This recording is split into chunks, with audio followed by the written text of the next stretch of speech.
गुजर रहा है वो काफ़ी कठिनाई और चुनौतीपूर्ण रहा राज्य पुलिस के लिए, खासकर लॉकडाउन कोरोना को लेकर। सर, क्या 2021 का संकल्प आप लोग लेकर चल रहे हैं? ये तो सच है कि कोविड-19 की वजह से काफ़ी यहाँ स्थिति ठीक नहीं रही, काफ़ी हम लोगों ने खोया है और विकास बाधित रहा ही है। इसमें कहीं तो शक शुबा की बात नहीं है, लेकिन तो अपेक्षा करें कि वर्ष 2021 सारे लोगों के लिए, पूरे झारखंड वासियों का, पूरे हिंदुस्तान के लोगों का अमन अमान रहे और लोग इससे दूर रहें। ये बीमारी वैश्विक बीमारी रही है और यद्यपि अभी तो ख़त्म नहीं हुआ है, लेकिन हम लोग चाहेंगे कि वर्ष 2019 जैसा था उसके पहले जो भी वर्ष हम लोगों का गुजरा है उसी हिसाब का ये गुजरे 2021 और सरकार सभी लोग सारे यहाँ लोगों को रोज़गार मिल सके, सभी लोगों का सर्वांगीण विकास हो सके, अपराध मुक्त का वातावरण हम लोगों का बन सके। यही हम लोग चाहेंगे सब लोगों के लिए खुशहाली का ये दिन हो, खुशहाली का ये पूरा वर्ष हो। सर, राज्य पुलिस कठिनाई तो हुई है लेकिन सफलता भी काफ़ी मिला है, कई बड़े नक्सली को मारे भी आप लोग।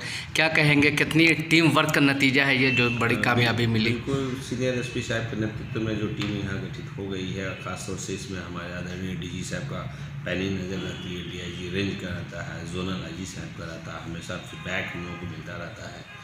तो उस वजह से बहुत हद तक PLFI पे अंकुश लगा है, लेकिन अभी भी आगे काम करना बाकी है और सिपाही माओइस्ट के लोगों पर भी हम लोगों ने सरेंडर तो किए हैं, लेकिन अभी भी बहुत सारे लोग हैं जो जिन पर काम करना बाकी है। समाज से भी हम लोगों को फीडबैक मिल रहा है, हम लोगों का भी सहयोग मिलता है और प्लस सारे लोग मदद करें। सब लोग चाहते हैं कि क्षेत्र में, ग्रामीण क्षेत्र हो चाहे शहरी क्षेत्र में हो, अमन अमान कायम रहे।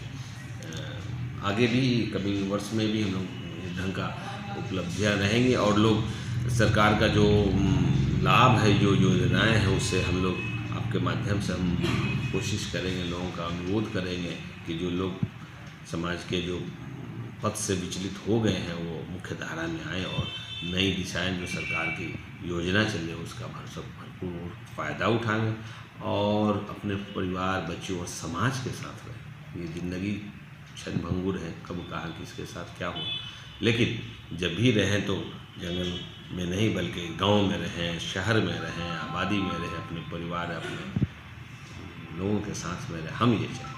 सर, आप मानते हैं कि ये टीम वर्क का नतीजा है जो लगातार पुलिस को कामयाबी मिल रही है? बिल्कुल, बिना टीम का कुछ भी एक चना वहाँ नहीं हो सकता है। ये पूरा ही टीम ही काम कर रहा है, चाहे उसमें मेरे एक अदना सा सिपाही हो, ये चौकीदार का हमारा इन्वॉल्वमेंट हो या फिर हमारे सीनियर एसपी साहब का हो, बाकी सारे लोग और अच्छा काम चल रहा है। शहर और ग्रामीण दोनों क्षेत्रों में है। सभी हमारे अफसर सेंसिटाइज हो गए हैं, सेंसिटिविटी उनमें आ गई है और लोअर लेवल तक, ऐसा नहीं कि अफसर इंचार्ज ही तक बल्कि लोअर लेवल तक भी लोग सेंसिटिव हुए हैं और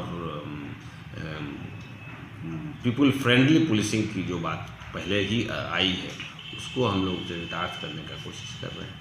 सर, लगातार देख रहे हैं आप थाने का इंस्पेक्शन भी करते हैं, क्या दिशा निर्देश डीएसपी और अपने छोटे स्तर के अधिकारी को देते हैं? दिनों से वरीय पदाधिकारियों का भ्रमण कहीं थानों में बिल्कुल नहीं हो पाया था। वरीय पदाधिकारी के जाने से फैक्ट समझ में आता है, एक्चुअल स्थिति क्या है, हमारे जवान कैसे रहते हैं, हमारे रिकॉर्ड सब थाना का कैसा रखा हुआ है, या आम पब्लिक के साथ बैठ के हम बात करते हैं तो पब्लिक भी हमारी सही चीज़ों की जानकारी हमको खुद को मिलती है, बीच में कोई माध्यम नहीं रहता है। तो अगर कुछ कमियां रहती है तब फिर उसको हम लोग वहाँ तक पहुँचाते हैं, लिख के भी या बोल के भी, और फिर फॉलो करते हैं। बाद में अगर कहीं कुछ बात मैंने इंस्ट्रक्शन दिया अगर नहीं हुआ तो मुझे याद रहता है, फिर उनको हम लोग हिदायत देते हैं कि भाई उसको काम को कंप्लीट कीजिए। इसलिए हमारे अफसर जवान लोग भी अच्छा महसूस करते हैं कि नहीं, इसमें हम नहीं जान रहे थे या हम किसी वजह से काम नहीं कर पाए थे, चलिए साहब के आने से ही मेरा रिकॉर्ड अपडेट हुई। रिकॉर्ड जब तक अपडेट नहीं हुआ तो अगर कहीं उस क्षेत्र में कुछ मामला अगर हुआ, दूसरे क्षेत्र के जब लोग आएंगे, दूसरे थाना के जब लोग आएंगे किसी का रिकॉर्ड लेने के तो रहेगा ही नहीं, तो कहाँ से देगा, तो मैसेज अच्छा नहीं आता। तो इसलिए सब अपडेट होता चलेगा, इसलिए हम करा रहे। हर थाना को, हर पुलिस पोस्ट जो है सबका निरीक्षण होना है और जो साल में एक बार हम लोग को करनी है तो हम लोग कर रहे हैं। सर, आने वाले दिनों में खाली नक्सलियों के खिलाफ किस तरह का अभियान चलाया जाएगा? ये नक्सली के विरुद्ध में मुख्यालय से ही बहुत गाइडलाइन हम लोगों को मिला हुआ, इंस्ट्रक्शन हम लोगों को प्राप्त होता रहता है। CPI CPMF के फोर्स को भी मैसेज जाता रहा जी आईजी ऑप्स का हमेशा इसमें दिशा निर्देश रहता है, उसी गाइडलाइन पर हम लोग काम करते हैं। ये कॉमन प्रयास है, दोनों तरह का प्रयास चले ताकि वो सरेंडर भी करे, अगर वो नहीं मानते हैं नहीं करे तो उनके विरुद्ध में कार्रवाई सख्ती से होगी, जो चलेगी। सर हमारे चैनल के माध्यम से नववर्ष की बधाई। चले मेरे तरफ से और आपके चैनल की तरफ से तमाम सारे लोगों को, झारखंड वासियों को, विशेष रूप से रांची के लोगों को बहुत बहुत नववर्ष की हार्दिक शुभकामनाएं, बहुत बहुत बधाई। सेहत का सब लोगों का हम लोग कामना करते हैं, कैसे सारे लोग सेहतमंद रहें और शांतिपूर्ण वातावरण में रहें, यही हमारी कामना है। बहुत शुक्रिया। 2021 में क्या संकल्प लेके आप चल रहे हैं? सबसे पहले तो मैं 2020 को एक बुरा स्वप्न की तरह मानूंगा।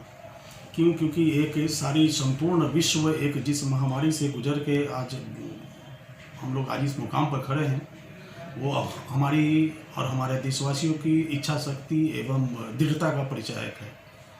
2021 चूँकि मैं एक वित्तीय संस्थान से जुड़ा हुआ हूँ और इसका असर हमारे बिजनेस पर भी पड़ा है, तो मैं आशा यही करता हूँ कि जो वित्तीय वर्ष 2020 में जो मनुष्य को या व्यापारी वर्ग को या सभी चीज़ों को जो आर्थिक नुकसान हुई है, शारीरिक नुकसान के साथ साथ जो आर्थिक नुकसान हुई है, उसका भरपाई 2021 में हो जाए और सभी लोग इस महामारी से मुक्त हो और भारत और देश की अर्थव्यवस्था एक बार फिर पटरी पर आए, यही हम कामना करेंगे।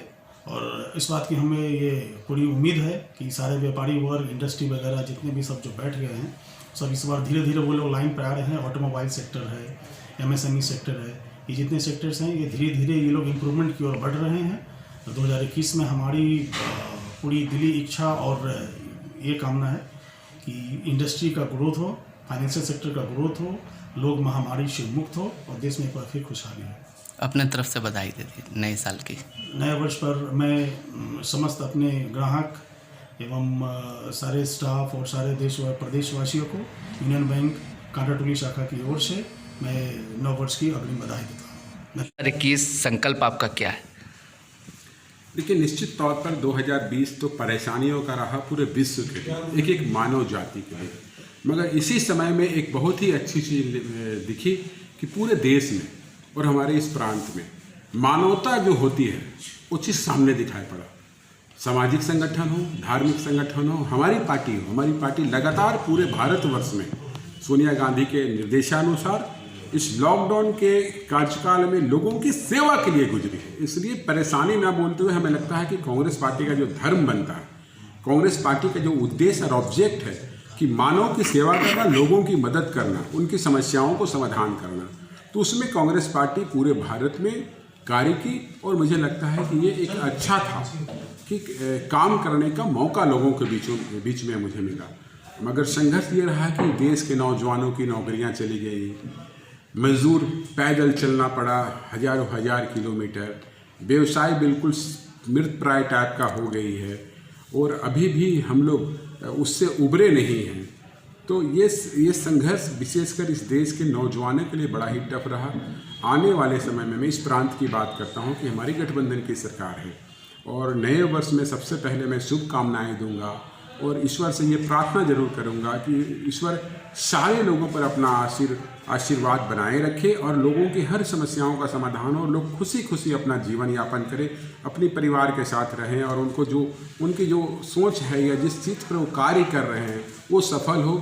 छात्र हैं तो उनको रोजगार जरूर मिले, हमारी महिला हैं तो बिल्कुल सुरक्षित हो, किसान हैं तो उनको सम्मान और सुरक्षा कैसा मिले, ये सारी चीज़ें इस वर्ष मैं प्रार्थना करूँगा नव वर्ष में।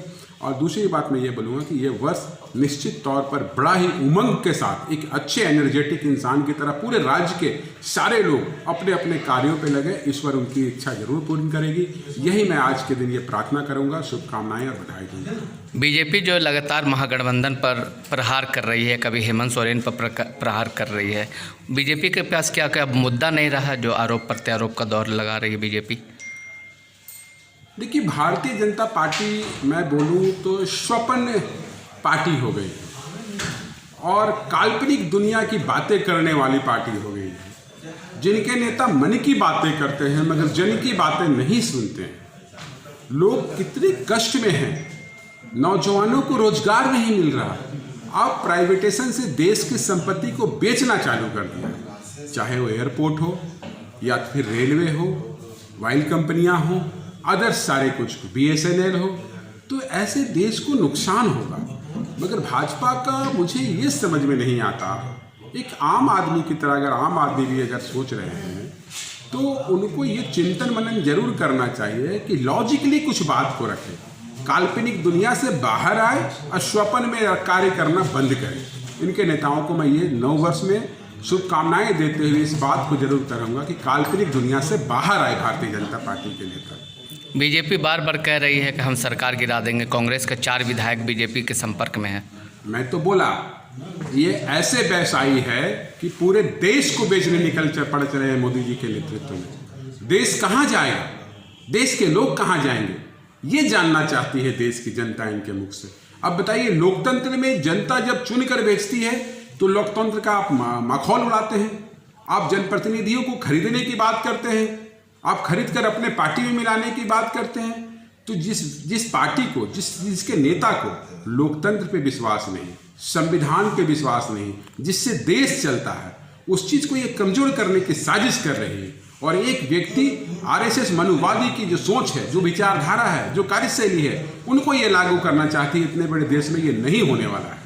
तो क्या माना जाए कि 5 साल तक ये सरकार एकदम आराम से चलेगी? बिल्कुल, ये सरकार इस राज्य की जनता की चुनी हुई सरकार है और सरकार हमारी गठबंधन की कांग्रेस पार्टी के नेतृत्व में, डॉक्टर रामेश्वर ओरांव जी के नेतृत्व में इस राज्य की जनता की आकांक्षाओं के साथ कार्य करेगी। उनकी जो सोच है, उनका जो डेवलपमेंट है, उनका जो फंडामेंटल राइट है, शिक्षा, स्वास्थ्य, अधिकार, रोजगार, ये सारे कुछ देंगे। सुरक्षा, पानी, बिजली, रोड, नाली, सब कुछ देंगे उनको।